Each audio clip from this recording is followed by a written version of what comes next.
নামাজের চেয়েও, রোজার চেয়েও, দান খয়রাতের চেয়েও একটা বড় ইবাদত আছে। এটা কি আমি কি তোমাদের বলবো না?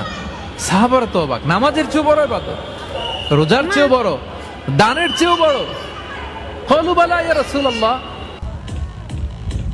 সাহাবারা বললেন অবশ্যই হে নবী, হ্যাঁ আপনি বলেন সেটা কি? বিষ্ণু সাল্লাল্লাহু আলাইহি ওয়াসাল্লাম বললেন ইসলাহু যাতিল বাইন, বিবাদমান দুই গ্রুপকে মাঝখান দিয়ে যে মিলিয়ে দেয়া।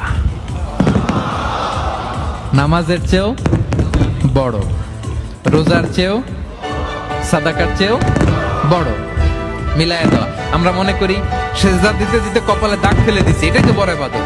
এটা তো নিঃসন্দেহে বড় ইবাদত। আমরা মনে করি হজ করতে করতে শেষ করে ফেলতেছি, এটাই বড় ইবাদত।